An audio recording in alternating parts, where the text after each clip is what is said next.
also afraid that he's going to turn back into being a soldier and back into being somebody who can just shoot people because they're wearing the other uniform.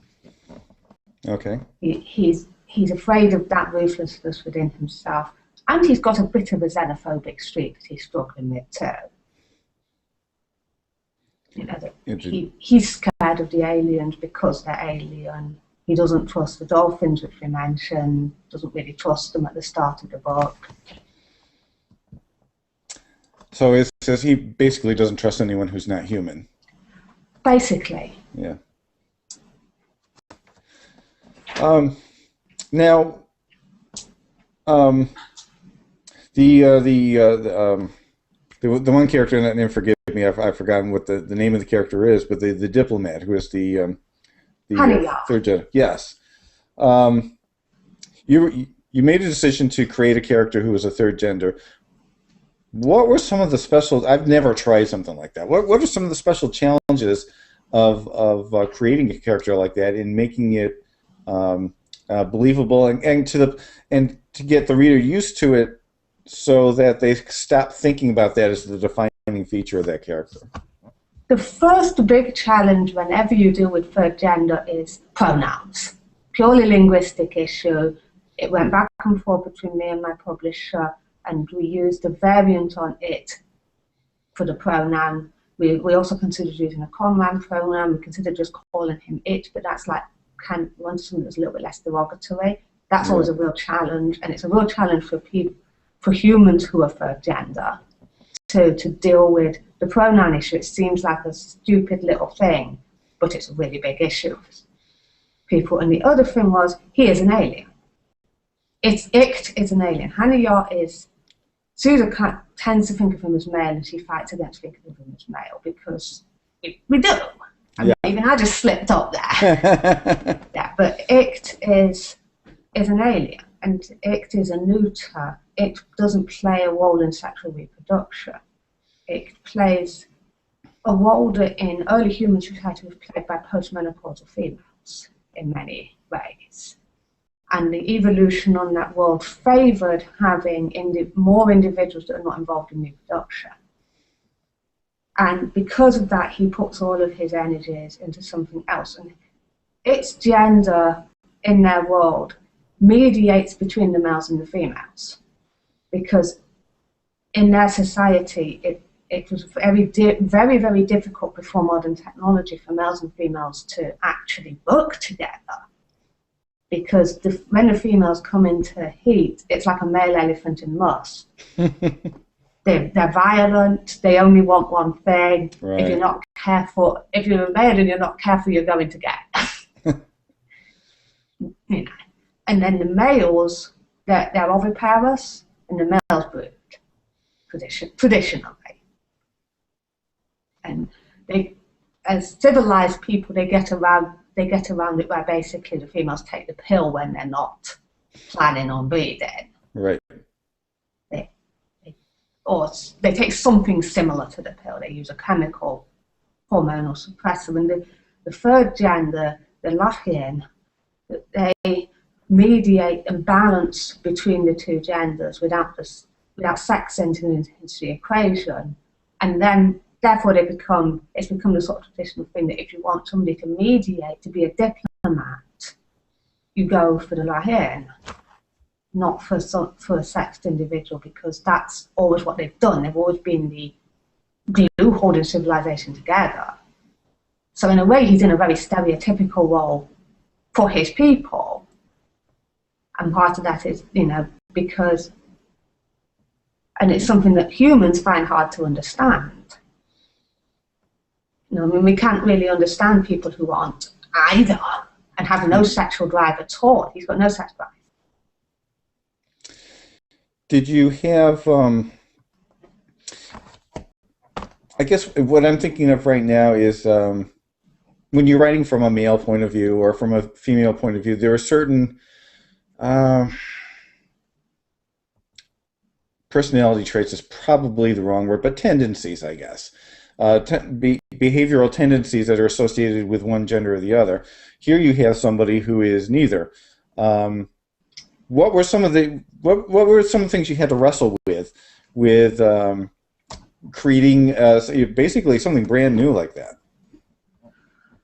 I think what was hardest was writing from the point of view of somebody who doesn't have any sexual desire whatsoever. Because, like it or not, humans are very sexual creatures. We often don't want to admit it, but no matter how disciplined you are, with an attractive member of the opposite sex, or the same sex if that happens to be with the way you go, walks past, you notice them. That you may not even consciously, when you write something, it might not consciously be in there, but it's always in there. Mm-hmm. You know, when a man and a woman are interacting, it's like, are they attracted to each other? And this guy isn't attracted to anyone, so that entire dimension of experience is gone. And keeping it out, I think, was the biggest challenge. And I mean, the actual gender role issue wasn't so much of one because this species has such different gender roles from us. To start with, I mean, their military is predominantly female. It's the females who fight, and because like many species of bird, when a male does most of the egg tending. This is not something I pulled out of my hat. It's something that's not uncommonly seen in oviparous species on Earth, that the male broods the eggs. And the males are also smaller, which also affects. So because it was in a different gender role framework to start with, that made it easier. I think it was a lot easier than writing a human third gender would have been. Okay. Now, I know, from chatting with you and from reading your blogs and so on, you're pretty serious about science. You know way more about science than I will ever know. So to do a book like this, it takes place on Mars, and it involves things like rocket propulsion and things like that. I'm assuming you had to do a fair amount of research. What is some of the research you had to do to make this story meet your standards? I did do a fair amount of reading up on Mars colony possibilities, and the reason I picked Mars is because I think if we're going to have dome colonies anywhere else, Mars is the best candidate. But I'll let you in on a secret. Part of the secret to writing science fiction is that you only use the science you need to. You don't go into, unless you're writing that kind of story. Some science fiction is that kind of story where the story serves the science, mm-hmm. and everything is very rigorous. But I'm probably misremembering it, but Gene Roddenberry, when he was writing Star Trek, once said to somebody that the cowboy in a western doesn't stop to explain how his six-shooter works before he shoots the bad guy. You don't, the secret is, yes, you have to know and you have to understand, and you have to know that. You have to know stuff like you accelerate to go into a higher orbit and decelerate to go into a lower one. You have to know that, and there were also laws of physics in transpatial that come out of the FTL drive, which of course, like most science fiction writers, I kind of BS'd. We don't know whether FDR is possible, and if it is possible, we don't know exactly how it's going to be achieved. The most likely candidate is an Alcubierre warp drive, but I don't specify what the FDL drive in this is. I just specify what limitations it places on the story, and how hard it is to use, and how easy it is to use, and what you can and can't do with it is much more important than the physics. You just have to keep, but you have to be careful, because speculative fiction readers will read science. Right. And if you make a science error in your book, they'll find it, they'll pounce on it, and they'll post it all over the internet. And you talked on your blog about why you chose Mars as the setting, and about why the colonies are domed. So people live under these massive domes on Mars, rather than terraforming the planet. Can you talk about that a little bit? Why you decided to create that kind of world? For a very simple practical reason. If terraforming can be done, it would take a very, very long time. This novel is not actually set that far in the future. Although it's not specified, it's set in probably the mid-22nd century. There wouldn't have been... There is talk about terraforming Mars and there's preliminary work being done, but there simply hasn't been time between our time and their time to terraform. How many hundreds of years would it take to terraform Mars? That's a bit of an open question. Several people have done projections, but you're probably starting to get into the thousands of years to do a good job on it.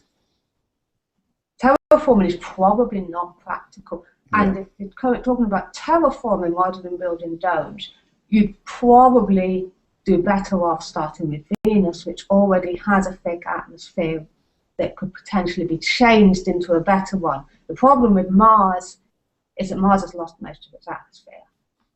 And we've actually, recent discoveries have indicated that it's almost certain that the atmosphere leaked into space because Mars is so small, it's a lot smaller than the Earth. It's a lot lighter than the Earth, so it doesn't have as much higher gravity. Gravity in the atmosphere, it had a good atmosphere at one point in the past, but most of it's leaked away because there just wasn't enough gravity to hold it in place. And also Mars has almost no magnetic field, which also probably affected that. Where were you? Oh, I'm sorry, go ahead. So to terraform Mars, you need to add atmosphere, and that's challenging. Yeah. I was just listening to you talk, I was wondering, where were you in the process of finishing this novel? And I assume you were probably working with the editor at this point.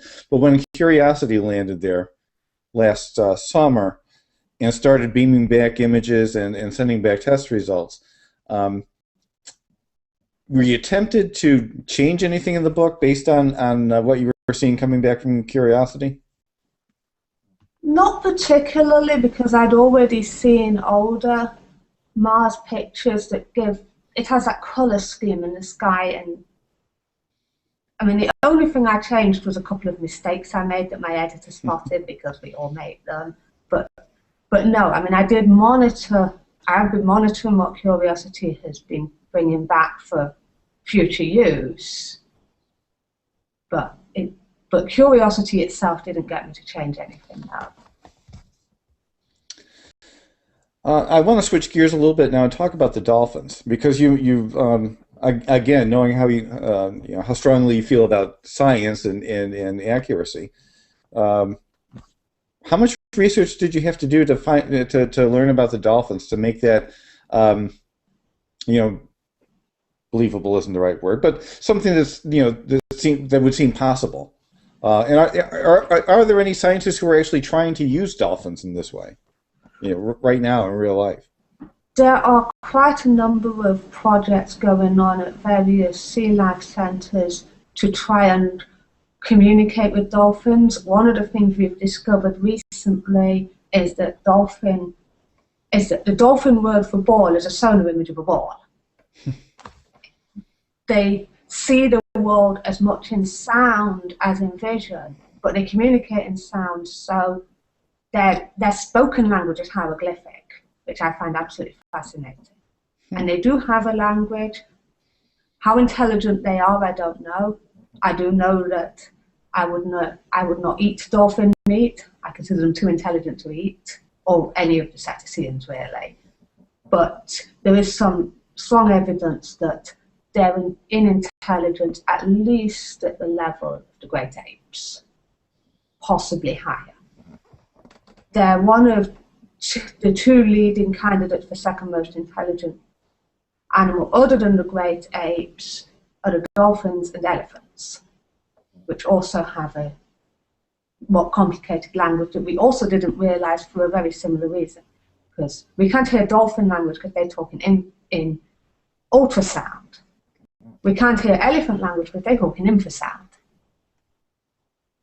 Most of an elephant's noises are made because they're so big. Oh, okay. They make noise below the range of what we can hear. Oh. So so so most of the sound an elephant makes is actually so low in the sound wave that humans can't pick it up? Most of the sound a dolphin makes is so high pitched that we Uh-huh. can't pick it up. I mean, you know how a dog whistle works. Right. It works by being something we can't hear, but the dog can, because the dog's hearing is better than ours. Human hearing isn't actually really very good. We're a very visual animal, and we rely a lot on being able to see colour and on our fantastic binocular vision. We have a much greater. The only thing that comes closer to binocular vision is the cats.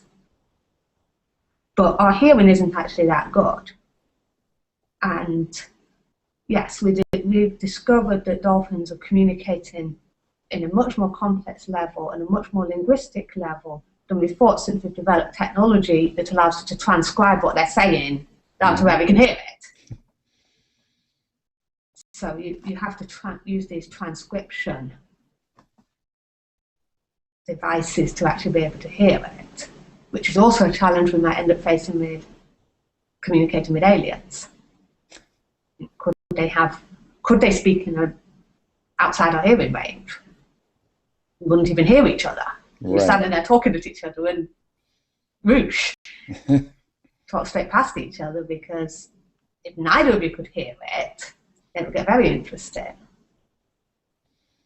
And you already have a situation where you have massive communication failure, so you don't want the dolphins making it worse. Now, so this is your first published novel. Been working on it for years now.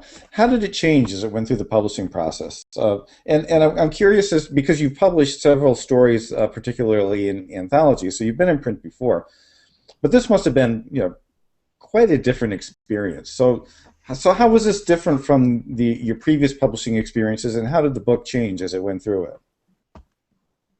It's similar and different. I mean, you still have the same basic phases. You sign the contract, and then it goes to editing.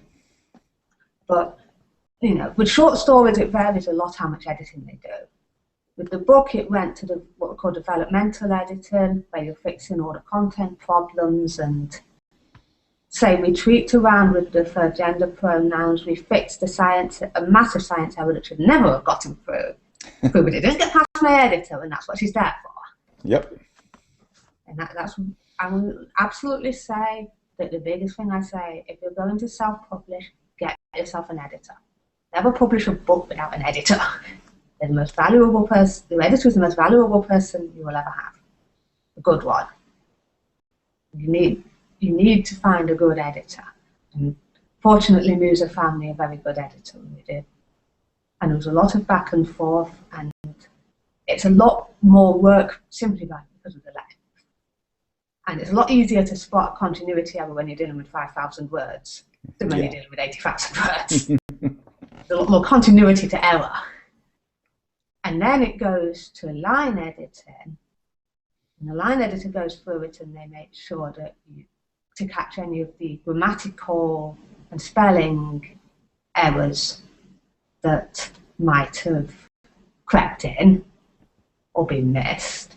And then it goes to copy editing and it's proofread, and you have this three-stage process. And then there was the worrying about the cover art, which is not something I've had to worry about before. Now, I did not do my own cover. The cover was done by Kelly Shorten, who's an in-house artist with Musa.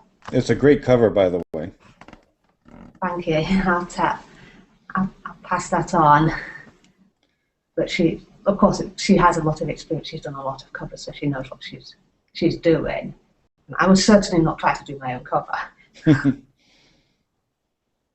But How long did the whole process take?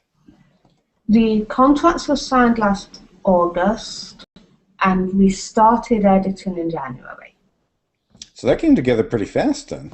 That's a pretty fast turnaround. Ebook publishers tend to have a faster turnaround because they're not worrying about print cycles. And the big publishers, they have to worry about their print shops scheduling too, but really it takes as long as it takes.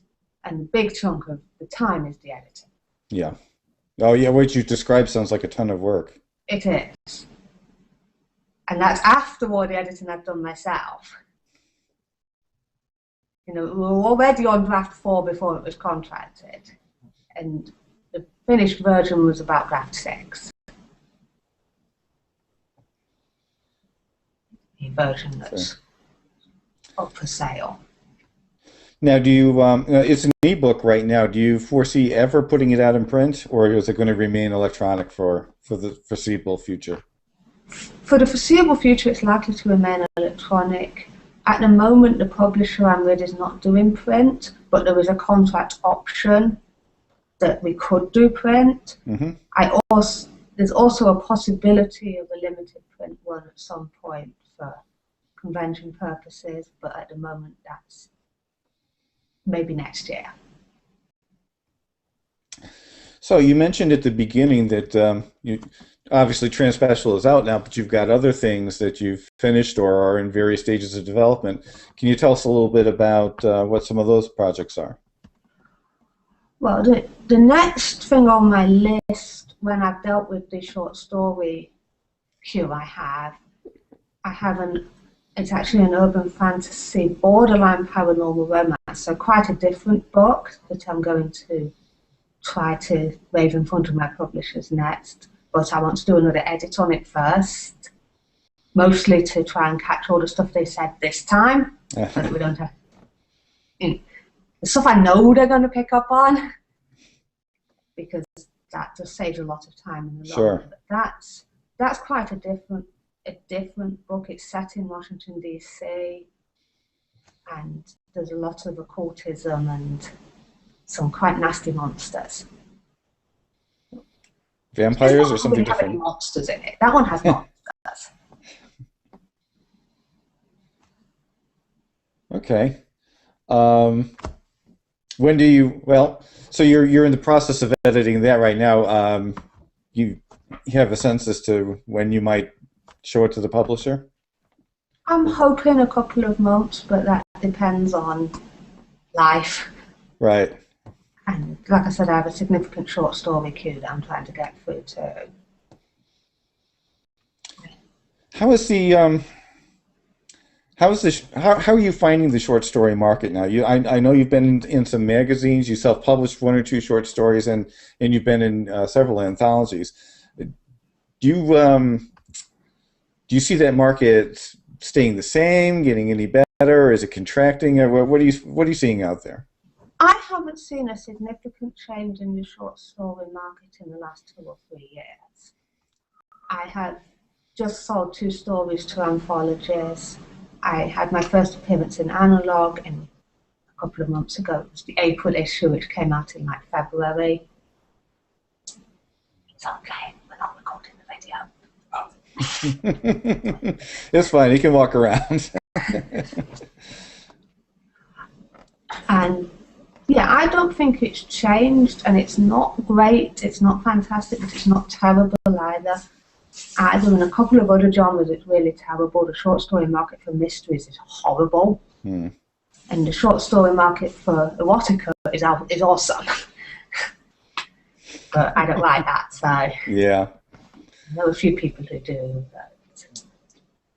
but it's in the middle. And now I don't get the impression it's either expanding or contracting. What is happening is the market for singles is starting to pick up. Unfortunately, it's been a little depressed by people putting out their novels at the 99 cents, which is really the minimum you can sell an ebook for. Yep. When there are novels for that price, it makes it a lot harder to sell the short stories, and I think some people really undervalue their books. Oh, absolutely. But yeah, it's fairly healthy. I mean, you're not going to make a living selling short stories these days. That kind of went out in the early 70s. Yeah. Ability to do that. So you mentioned conventions a few minutes ago. What conventions are you going to be at this year? The only convention appearance I have actually planned is Balticon, which is Memorial Day weekend, and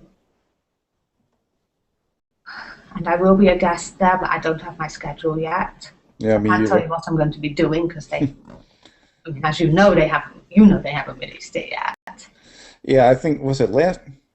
Yeah, it was last year. We got our schedules like a couple days ahead of time. It was really last minute. That doesn't surprise me. Yeah. I was actually going to ask you when they usually get. I mean, it doesn't matter. I'm going to be there for the entire thing, so whatever they need me to do. And where can people find you online? My website is www.jenniferrpovey.com. And Twitter, Facebook, your blog? Twitter is Ninja Fingers. Blog is on Blogspot at, hold on a second, this is the one I can never remember.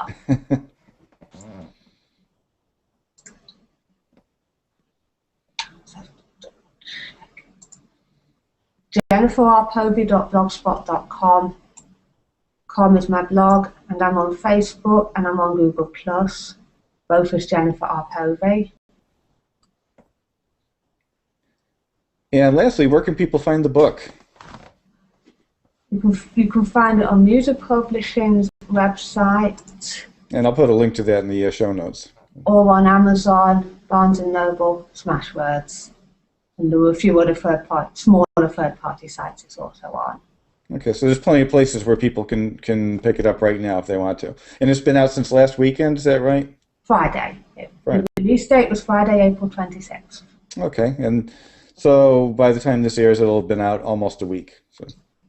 Okay.